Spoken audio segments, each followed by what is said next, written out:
From the early flickers of silent movies to the vibrant hues of modern digital filmmaking, cinema has always been more than just a source of entertainment.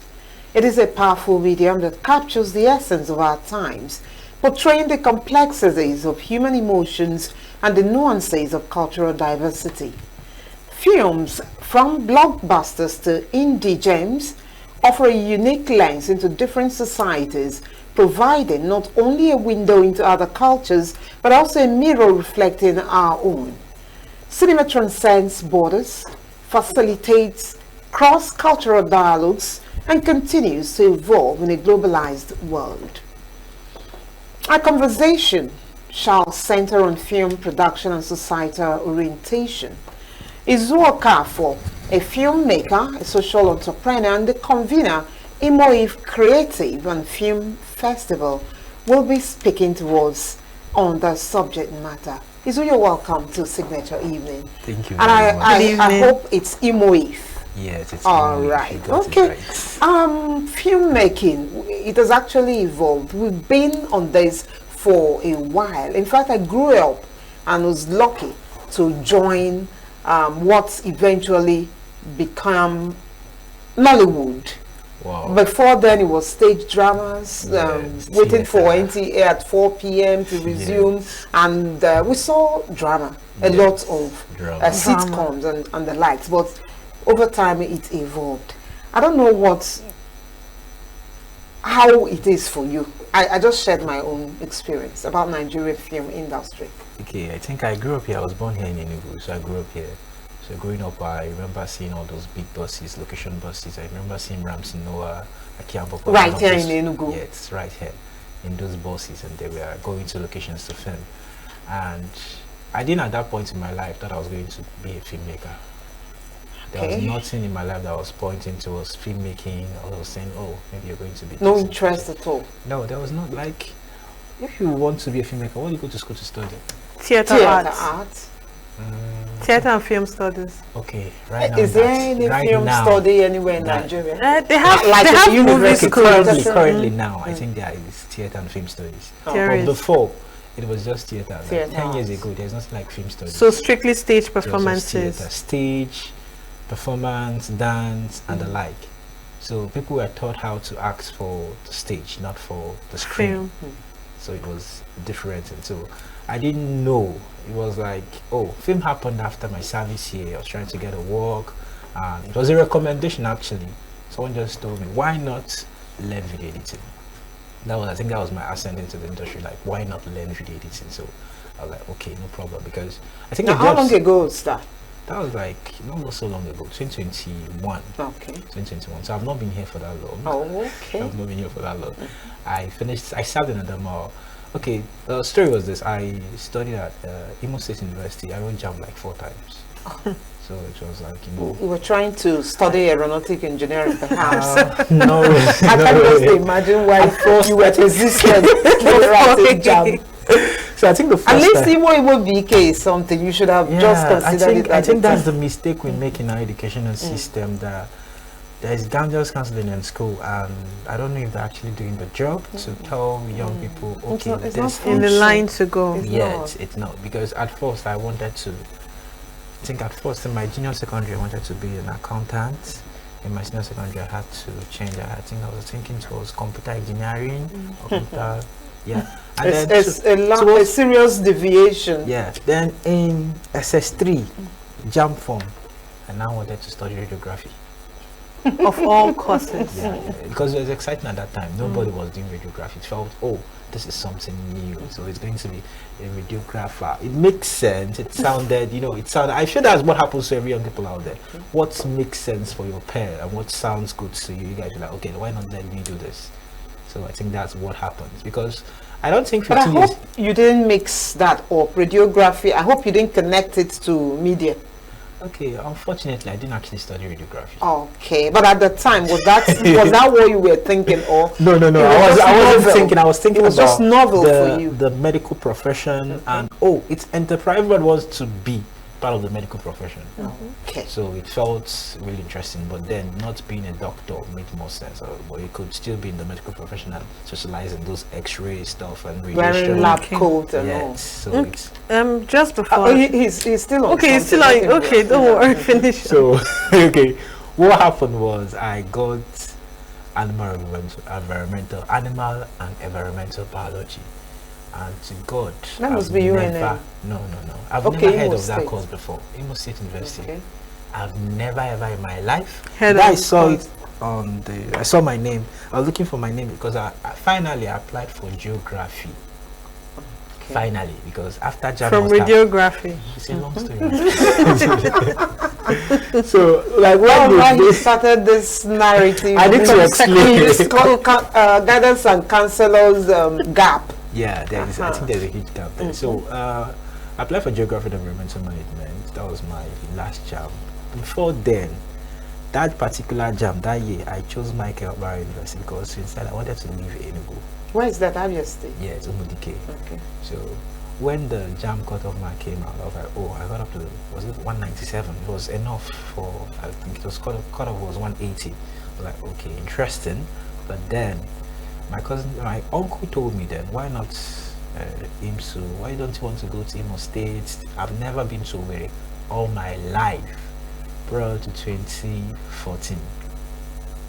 I've never ever been to Owerri prior to 2014. So it was my first time going to pick up that form, going to write the post-UTME, and God, it was not a nice experience. If you grew up in Enugu, there is this vibe to Enugu. Enugu has the life. Like, for me, I feel Enugu is the life.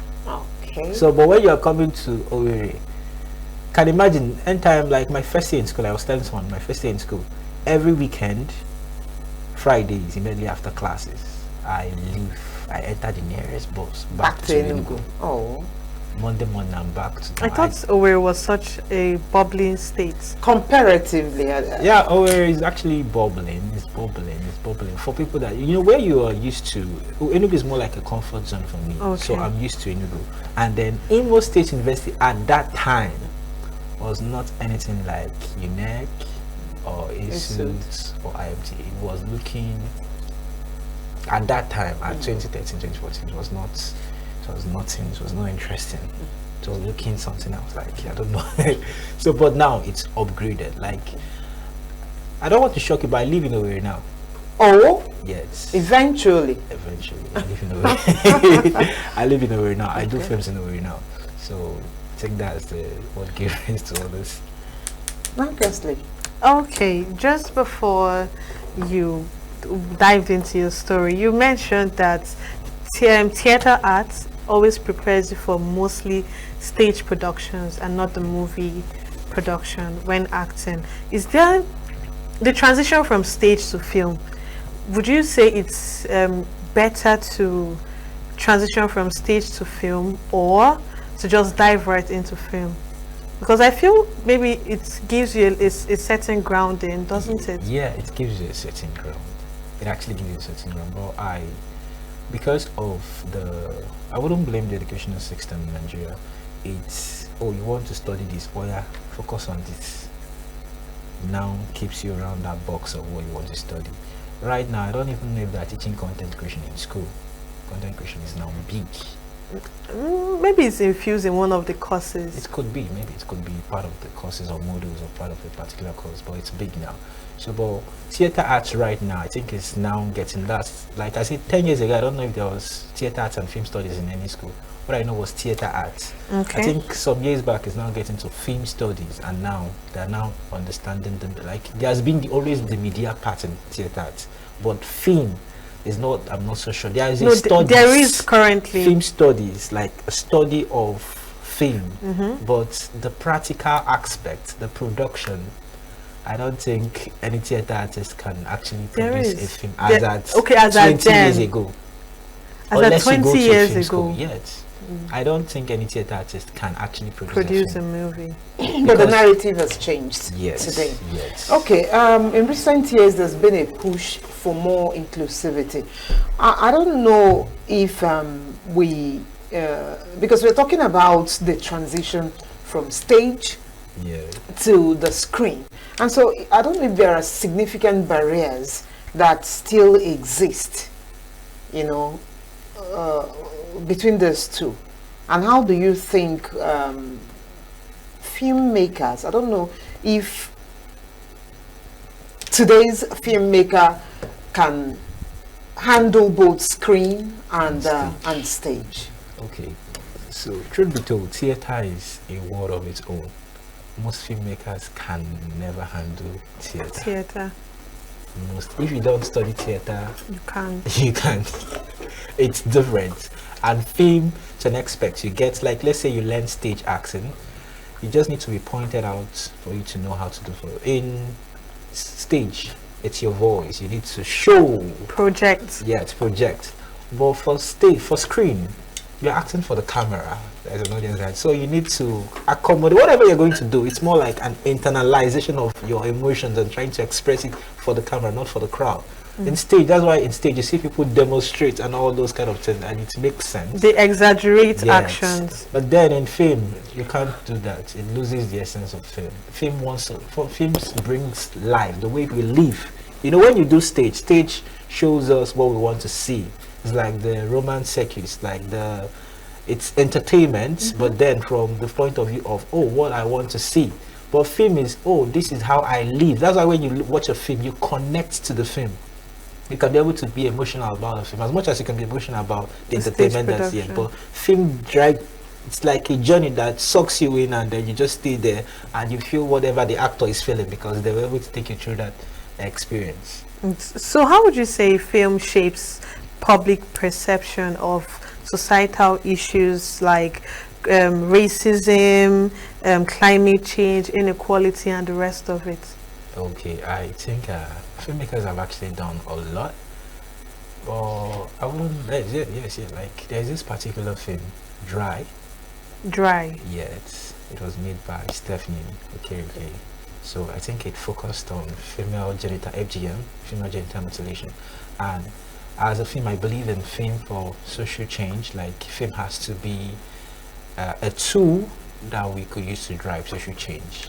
So we need to tell stories that can impact lives, not just about the entertainment part of it. Stories that can influence a generation. Stories that can give people a different view of what they think possible. Like you talked about climate change. I think there are films that, like I saw a film that talked about climate change. But then the thing is, you don't just push it there. You just add those bits to your film to make people know, oh, this is what this person is talking about. This is the consequence of what could happen if I drink sachet water and drop it on the streets. This is what it could lead to.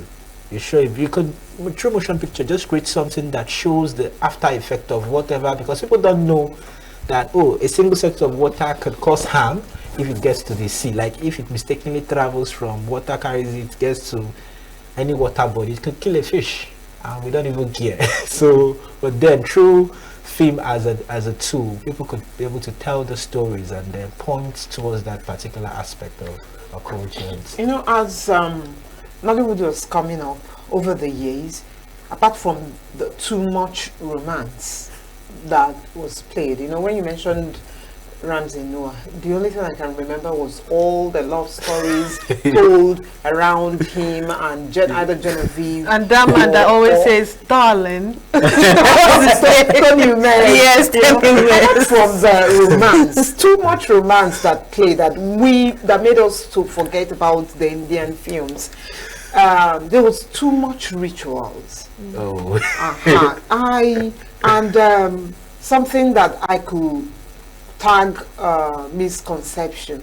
You know, a young man getting frustrated in the village, carrying his little sack bag, going to Lagos or city. Very few times it was the city, but most times it was Lagos, and then becoming stupendously rich. Okay, so our film is trying to, while telling a story, reflect something that most persons have criticized. Do you think that we can use the tool of filmmaking to effectively challenge the cultural norms and values of society? Yet. Yet. Why are we not really doing that?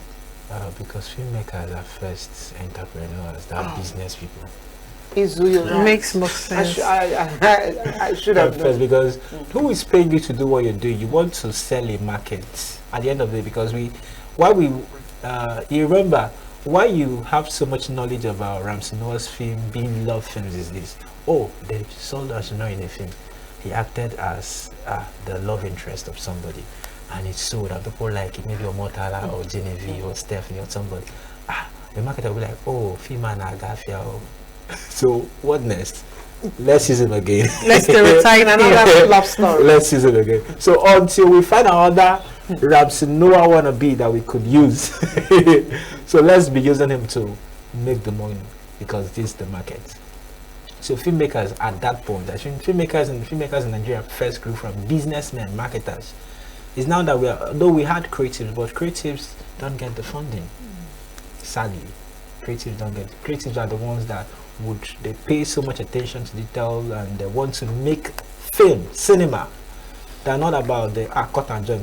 They want to pay this attention. Let's create something. Let's make something that people wow at. That's a creative. A marketer does not care. They want to for the money. And it's understandable because they're spending money, so they need to make money. So that's just it. But the creative is not the one spending money. So even when you meet investors and they give you the money to make film, you are interested in, okay, how do I make? But still in the industry. I think at this point right now we're trying to balance between that creative part and the marketing part, and I think we are successfully doing it. So is there a particular film in mind? You think you are successfully doing that. So is there a particular film, one or two, that is pointing to what you just said? Yeah, there are lots of them. One or two can Tokumbo, Living in Bondage, Jago, King of Boys. True. I'm calling big budget films because they're the ones that come to mind. I think they've understood, there is a market, and that market is, they used streamers, for example. They pitched this to streamers, and these streamers like Netflix got excited about this project, the potential of this project, and they're interested in purchasing this project. So it makes sense. So whenever they're bringing out their money to do the project, they know, it's going to be creative, and we are going to make our money back. So it balances it off for everybody. So everybody goes home happy at the end of the day. So they are certain. Yeah. So in what ways exactly would you say that Nollywood has helped to sustain African cultural beliefs and values? Okay. Nollywood sustaining African cultural beliefs and value. Maybe for the Westerners, when I mean the Western part of Nigeria. Okay. Yes. Maybe for the Northerners, yes.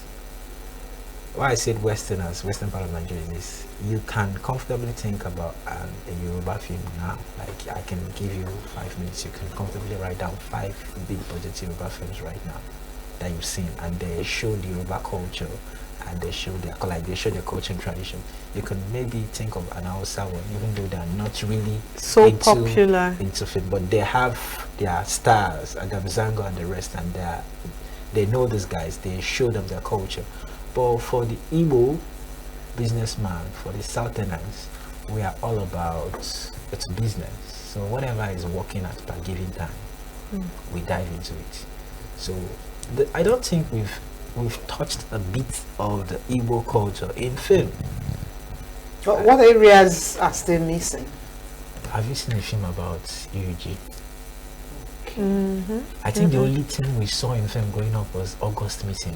That they did and you remember August Meeting? They finished every story about August Meeting. Like, we saw it, we saw Mama G, we saw we saw the stories of August Meeting. I think we also saw the Iwanko.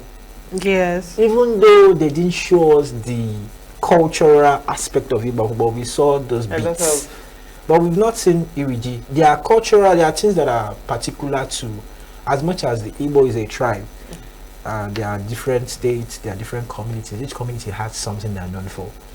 Every community has a festival that their Hmong festival. How many films have we seen that talks about the Hmong, that tells us about the Hmong? Or the coming of age. In my village, there is this coming of age ceremony that they do for ladies once you get to a particular age. For you to the lady, like the lady kindred, or like it's for the ladies, Yeah. for young girls. There is a ceremony you must do to introduce you into that clan, into that particular cult. I'll call it a cult, but then it's not like it's a cult. It's what it's actually, if you It's a read cult. Age grade. Age grade, yes, age yes. grade. You read The African Child, Kamara Lai, I think is one of my favorite books. When he talked about how when he was time for him to become an adult, a man, the dad had to let him they initiate him into that thing. And it's a culture for them in Senegal or Gambia. In Nigeria, we have, in Igbo land, we have it. I'm sure most of our villages have some kind of culture. But how many of us know about them? How many of us have seen it in films? And we don't tell them in stories. Are you saying that no one has replicated the Iriji that we read in Things Fall Apart? I remember the picture that Chinua Achebe painted of the yam mound that was large enough that you wouldn't be able to see someone across the table, except at the time that the mound went down. So are you saying that we have not actually replicated that, even if in passing, like Ibanko? It's possible that we have. But you're actually looking forward to when I talk about August meeting, a picture comes to you, must have seen women a film. gathered, yes. Okay. There is no how you deny that you didn't see a film about the August meeting while growing up. We saw the plot, like it made us know that during August, women are supposed to come down for a particular meeting. We don't know what they're doing in the meeting, but we know that there is a meeting. So I don't say if it has been shown the way these other ones have been shown, I think it should also be something we talk about. I feel it's something. But if we show all of this cultural, in fact, we tell our stories and reflect our identities in films, what effect do you think that will have on society? We are talking about reorientation. I think it's because right now, I wake up in the morning. Let's say I go to my house. I greet my dad. Good morning, sir. In the night, good evening, sir. In the West, the Westerners, they don't... Southwest Nigeria. Now, if you tell an Igbo man to translate it to Igbo, Otutoma, is Otutoma good morning? It's funny because we don't even know what Otutoma is again. We don't know what good morning is for the Igbo man again. I think it's Salachi.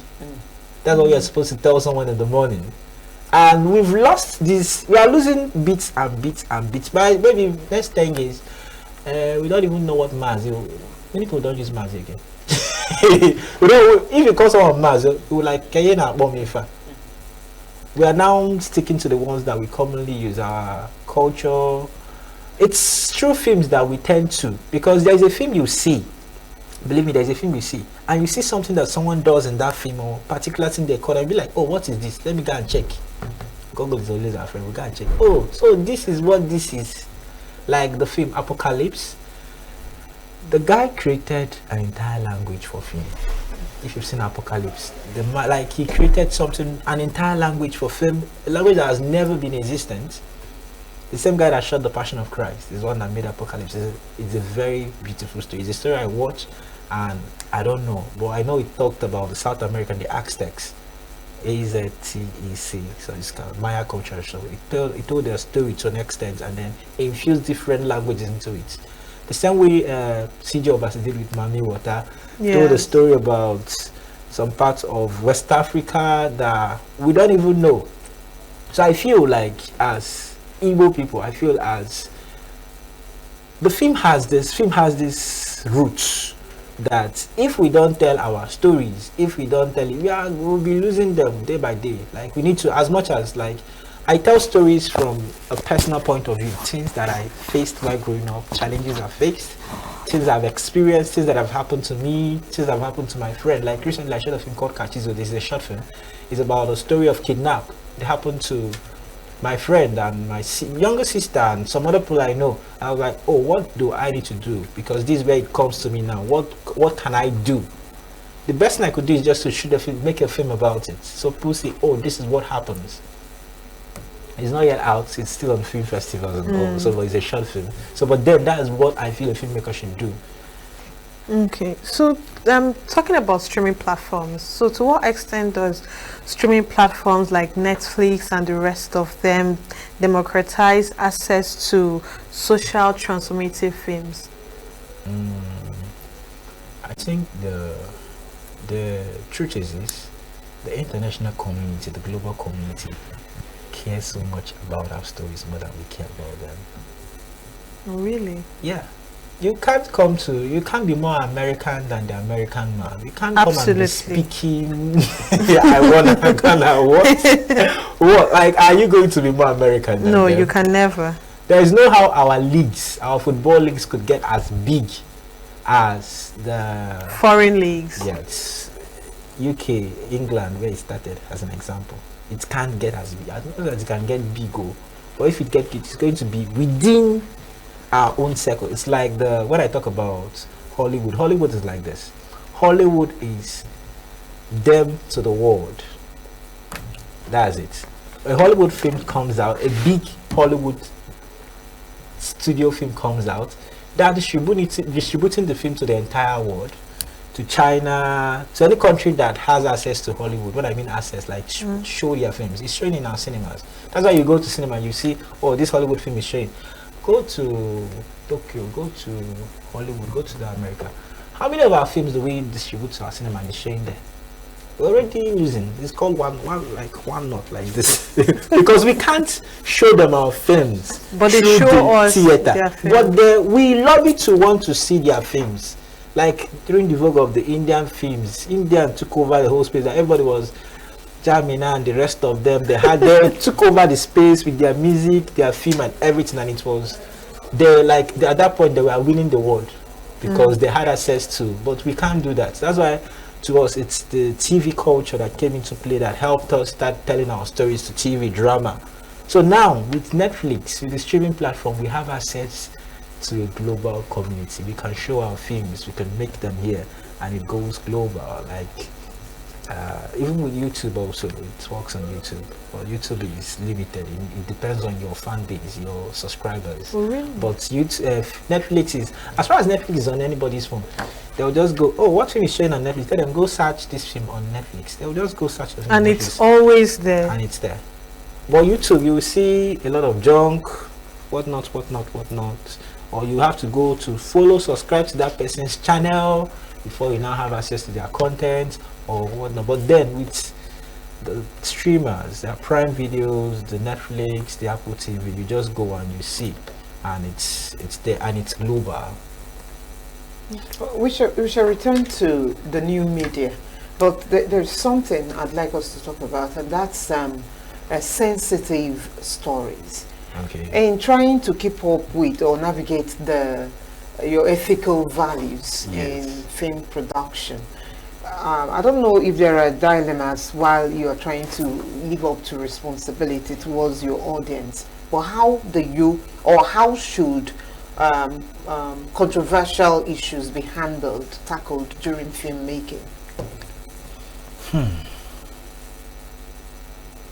Okay, as a news reporter, something happens. How do you report it? Strike a balance. Strike a balance. That's and be unbiased. You have to be unbiased and film also. You need to tell your story from the point of view that the person that it happened to knows, oh, this is my story. The person that it has not happened to feels what it feels like to be in that person's story, because no matter how much we put it in words, filmmaking is storytelling, and storytelling from a human's point of view. That's why film comes out, and that's why people blush about film. Like, people can watch a film and, oh, that you've not seen that guy, but you fell in love with someone you've seen on screen. Like, it's common with Korean films where, funny, they speak Korean in their film. They speak like, their names are not English names. How many times have you seen a Korean film and the guy's name is an English? Really? Almost. And yet everybody is, because of what? Simple storytelling. They have understood the market and they are pushing it, they are strategically promoting it. I'm actually a fan of, let me do a film, because if there are films you download, you go and look for their subtitle. even English film, you gotta look for subtitles so you can watch. And keep They are up. speaking English, but you want to be reading. So Korean films is now common for Korean. Everybody must. You cannot watch a Korean film without a subtitle. Some people even watch. I think in the days of Indian films, they watch Indian films without subtitles. You just be looking at them. But somehow Right, you right. think, You know what they are doing. So why can't we just, oh yeah, can I swear Igbo in a film? Let's speak our Igbo. Like my boss will always say, let's put our Igbo there, let's speak it. And it's, Igbo is sweet. Like, the funny thing about Igbo is, if you go to a different part, there is an Abakaliki Igbo, there's an Owerri Igbo, there's an Enugu Igbo, there's an Anambra Igbo. I think when I moved to Owerri for the first time, and I speak my Enugu Igbo, they'll be like, oh, the kids say Anambra. I say, I know, it's Enugu. So it makes sense, it's exciting to hear. But are we, is it that we are ashamed of that particular language or words?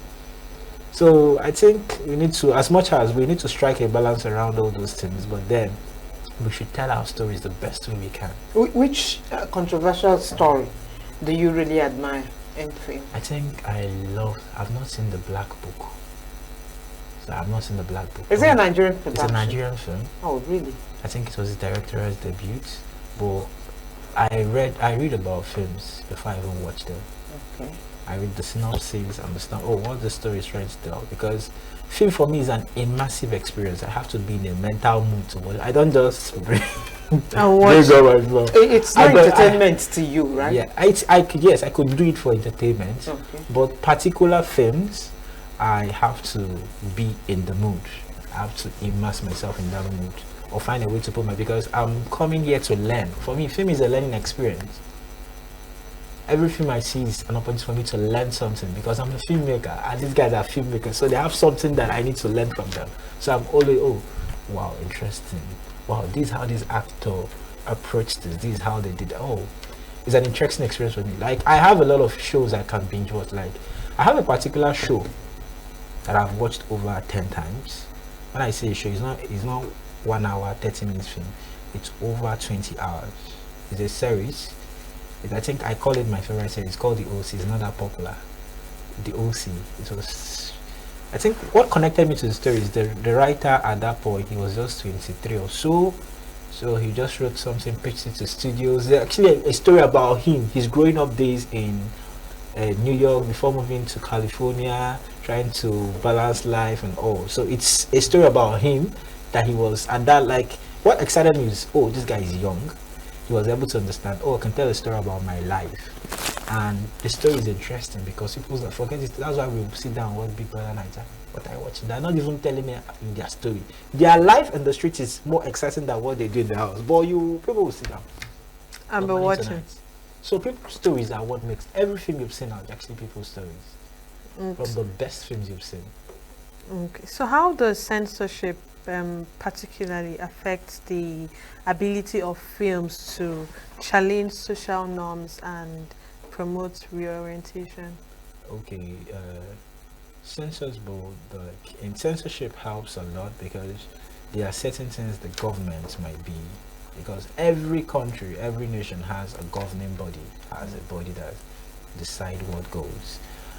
Nigeria operates the federal government system of government. So, and that federal government system has this National Nigerian Film Video Censors Board. And to an extent, they have seen some ill effects of certain things we want to tell. So they'll be like, instead of showing it, tell it. Like right now, I don't know how. Back in the days, when we see film, we see someone wants to put poison for someone, they'll bring it and rap. It leaves you must have seen a film like that. It leaves the mental picture in your head. I'd be like, oh, they must sprinkle it before it's actually the poison. Why not tell it instead of showing it? So censors will be like, oh, we don't want to see this because it affects people. That's why they made the ban on rituals. But then, I don't think, it depends on how you tell you could tell a story without actually showing something and still tell that story.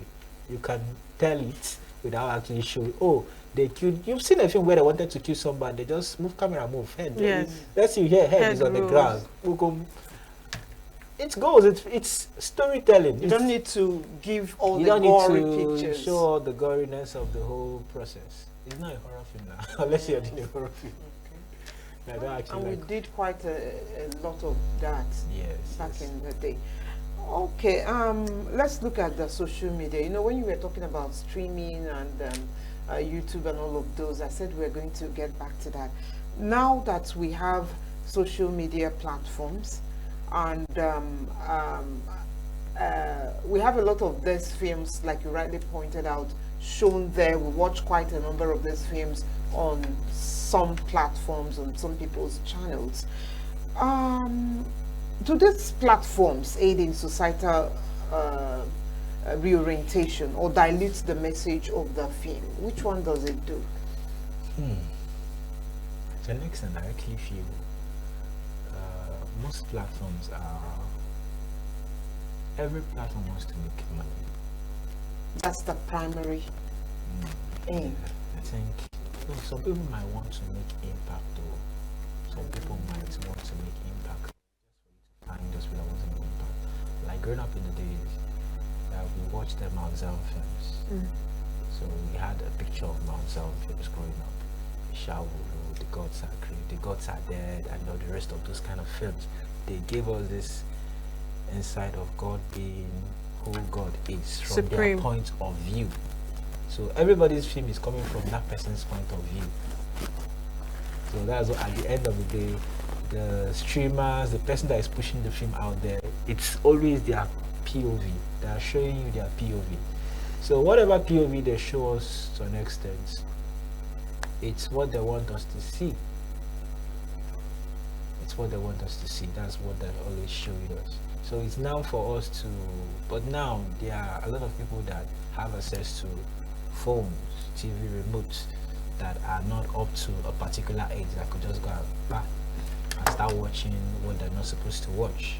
So I feel as much as it's understandable, that's where censors but also come into play. They censor film, but most films on those digital platforms, like not when I mean digital, I'm looking at most films on YouTube are not censored. On Facebook, contents are not censored. Content creators, the contents are not censored, so they can just. I think it's YouTube that is now trying to say, don't do this, don't do that, or Facebook. Facebook does. Yeah, don't post this. They're now trying to censor what people put on their platform because it's their platform. They're trying to create an image of them. So that's what I feel. I feel certain content creators should also be like, okay, this is what I want to put, and that's what they actually do. Some people want to, oh, I'm a comedian, let me just be putting out comedy stuff, like it works best for them. So whatever we see is the person's point of view, is what they want you to see. Interesting. You talked about censoring certain actions in movies. Let's take a look up on Netflix, this streaming platform. You notice that recently people have really been complaining about about Netflix always trying to infuse, like a gay scene in almost every movie that is on that platform. Okay. How would my friend call this? What my friend always call that thing? Say the agenda is something like agenda is also, but then I don't think so. You know why I think so? I don't think so. Those films that those kind of things go on in, I feel they are American films, Hollywood films, and to an extent, is a culture that most of them have accepted. Okay, yes, they've accepted. Oh, I can now decide that I'm no longer is OKAFOR, a man. I am now. You can now use the following pronouns for me. Them. So it's actually funny, but it's what they've accepted. We can't come and tell our cultural stories right now. Like, as much as I know it's I'm not saying it's not possible. I'm not saying it's not possible, but we can't come and tell our cultural stories right now. And someone would tell me that, oh, it's no longer OKAFOR and Norma, it's now OKAFOR and OKAFOR. I'd be like, where did you read it from? Is it from Things Fall Apart? No, Chicken the River. Chicken. So it's not part of our culture. So if we can go tell our own cultural story, I think there is no place to do those kind of mix up in our own cultural stories. There's no place to be. I know that Nollywood today is not what it was in the early 90s when it started. and it's not the same with 2000, early 2000, late mid 2000. Yes. And so technologically, we have evolved. I know it's not just for filmmaking. There's been rapid advancement of technology, even in film production. And so some of the tools you have adopted so far, does it enhance the storytelling experience in a way that can lead to societal change? Or does it alter or detract from the core message, the tools you use? Because you're talking about gay and all of those, and you're saying that what we have cannot repair. But let's look at, because some of the tools you use are not made in Nigeria, are not made for Nigeria, or are they? They're not made for Nigerian. But yes, they're not made for Nigeria. But then, it's actually funny because I think there is a global community. The global community makes stuff for itself. Let's say I go to a restaurant, like let's say in India, I go to Ntachosa. Ntachosa makes food for the community around it. So I think from my own POV, I would say most of what's available out there are not made for us. Okay, but can we make our own? We can't. Can we for now. Can we make? Well, you're talking Do about we have the technology. resources for You're that? talking about technology. Oh, I feel low. Don't know. So, because guy, cameras are expensive. There are some cameras in film can buy a whole like if you like there's a camera okay, let's Alexa Mini LF, that one is like $100,000 or so. You've not talked about the lens. 100,000. Yes, you've not talked about the lens. Who's okay, are we, even if we make our own, will we support it?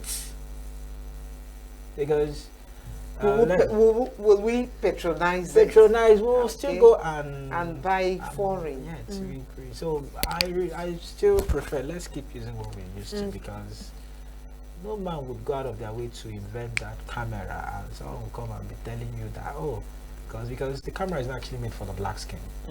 Oh, really? Okay. Is that not racist? It's not like, it's not, you don't blame them. You It's can make like yours maybe and at make it first, adapt at to your first. For black At people. first, because you remember the age generation of fame, it was black and white. Yes, so black and imagine white. a black person on a black and white screen. Oh, that's true. It would have been interesting. But we're past that era Yes, but now. then we've passed that era. But then I think the camera now is now adapting, because I feel every camera company now wants to accommodate. But at first, I'm just saying at first, the camera wasn't made for black skin.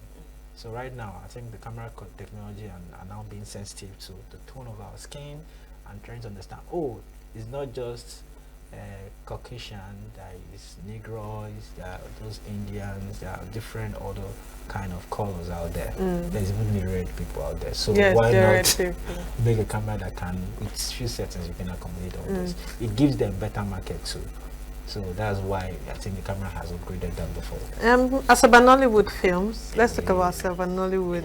Would you say that their film production, I don't know why you're laughing. He even exclaimed, like an area he doesn't want to Go delve into. into. But we'll talk But about I'm not going to dive deep into it. But would you say that they create movies from the artistic area, Okay, yes, Or- the artists. or is for finance? They're actually artists too. I really like. Are they? Yeah, the artists. Artist has there is a different. How do I explain this thing? Most of them, like I did one of the first jobs I did this year. I did this in Asaba. It was actually my first time filming in Asaba. So I worked with an very interesting director. But then what is there is just that a lot of people are now used to cutting corners in film. We need to shoot this is a script though. It's something we need to shoot for 10 days. I said 5 days. Even 3 days. You see, so we need to before you're trying to cut all these timeline corners. is a different ball game. You can actually do a film. I've seen films in just a particular location, like the sitting room, the bedroom, and the dining. Yes, you can be creative. I'm not against. You can be creative with all those things. So. Is that creativity? And have an hour film. But they do it. They do it on YouTube these days. Yeah, I think people age because I love it's motion picture for a reason. I love movement in film. Most people love movement. I love the film where the film open. I see someone running. I love those kind of films. I don't want to see myself sit there like I'm in a studio now. Yeah, I don't want studio. It's not sitcom again now. We've left Papa Jasco era. So right now, I feel film should be creative. Most of them are actually being creative out there. Like most people are being creative, but then it's actually limited on most of them. Is I think if with more funding, a lot of people will do better, and with more education, because the guys in Asava, including myself, you will not be surprised at the kind of education we have. We did not study filmmaking. Most of them did not study. They just learn from, come and be PA. From PAs, they now upgrade. Come and hold camera. Come and carry sound boom. Like that. So imagine with such just kind of Iba boy in filmmaking, they've gained the experience. Yeah. So what if they now get, because I'm going back to school to go and get a PG to do something in film and media studies. So it's because actually, this is a field I will be in for like the next 10, 20 years. Interesting. So before I change to name it another thing, but right now, so I need to learn about this. You're actually a curious being. Very, very curious. I want to try playing things. No, but for now, I'm interested in films. I want to do films. Okay, so which ones are to your credit? Okay, I've done Dinobi streaming on. Okay, let me start from the first film I did. The first short film I did was Perfect Distraction. It was actually my friend's story. At that time, I just finished learning videos now. I just started production a bit of like. He just sent the script from. I was learning with him. He sent the script. I'm like, I have the script. Come, let's shoot now. I asked someone there, because I wanted to experiment. Film is exciting. It's like something is addictive once you start. That's why you see people when they start filmmaking. It needs the Holy Spirit to come and pull you out. Pull you out, because film it's exciting. Even if it's taking your mind the next time, you'll still be doing it until maybe it's now frustrates you. You have to stop. You don't have to stop or finish your money. But if you have anything to support, you will be doing film. So I did a Perfect Distraction. After Perfect Distraction, we did a Chugo. Chugo was the first short film I did. Perfect Distraction was a web series, my friend's story. I was the producer of that particular project. We shot Chugo in Wiri. Chugo was about mental health. So it's a film we sent to film festivals. Like it did so well on some festivals around the world. It's about mental health and how the psychology, mind, and all. It's about that relationship, mental. It's a very short film. Then I did my debut feature film called Dinobi. Dinobi was a story I got in 2021. My friend Clifford wrote Dinobi. Then it was a story about, kind of a bit about his story. So, and I connect to stories like that. I have a lot of stories like that. So when he shared it to me in 2020, I'm like, this is really going to film. So fast forward to 2022 ending, I wanted to do my first feature. I told myself, if I don't shoot, because that time I moved to Wiri then, so I was like, if I don't shoot a feature film before this particular time, I'm going to leave Wiri, I'm going to Lagos. I wanted to put myself under pressure so I could do something, because I understand that human beings get comfortable at some point in life. You'll be like, I don't want to be comfortable at any point in my life. I just need to keep, if it's possible, keep standing, keep moving, keep running. So that was just it for me. So at the time I was talking, there was zero naira, no budget anywhere. We started developing the story. December, the plan was to film March. Started developing the story, started meeting people, started talking, prepared the pitch deck, whatnot. It seemed January finished, February it wasn't working, March. It was tiresome. I came to Enugu for the Coast Film Festival, then got inspired. I met my boss then, Mr. Chris Ode. It was exciting. Like Chris was the person that made me love filmmaking. He's the one that shot Living in Bondage, the Kumbo, Akiabu, the new ones.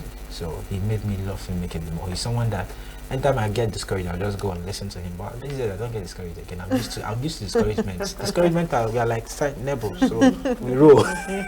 We roll. I was telling someone that if I get $1 for every no or rejection You mail. would have been richer than Warren I Buffett. wouldn't be worrying about feeding monthly because they knows enough. The dollar will be enough to feed me you. because I eat 3 times a day. I love it. So like I am used to getting no's, but no is just until you get your own yes now. For every True. 10, 100 no's, there must be one yes. Okay. In talking about societal reorientation, our time is actually up, but Wow. we need to round this off. What is your vision for the future of Nigerian film industry in addressing pressing global issues, societal issues, all of those things, human rights, climate change, the future, other than the entertainment part and the entrepreneurship part? Okay, this is where I feel the government has to step in. Well, actually say government has to step in. Any individual that wants to spend 10 million, 15 million, 100 million is not doing it because they have 1 billion out there. They're doing it because, oh, as much as I want to create something, I want to make profits. But government, that's why I think when government was doing, there are these BBC stories we listen to on radio, and they had story by BBC. Story, yeah. They had this, the idea, I think it was either an agenda about, either, they talked about a lot of things. There were a lot of societal issues that we are dealing with story at that point. And the same thing goes to the stories we saw on TV growing up, like the super story. There is something that we're trying to tackle, a moral issue, a societal challenge, or something. So, if the government does not support filmmakers and point them towards that line, we're going to be getting more entertainment, and we love entertainment. Izu, thank you very much for joining us on Signature Evening Thank you very and bringing much. entertainment on the show this evening. Yes, we laughed and we kind of looked Snipped. back with nostalgia where we're coming from in the film industry in Nigeria. Thank you again for Thank you joining very us. Thank you so much. Signature TV. News in your pocket.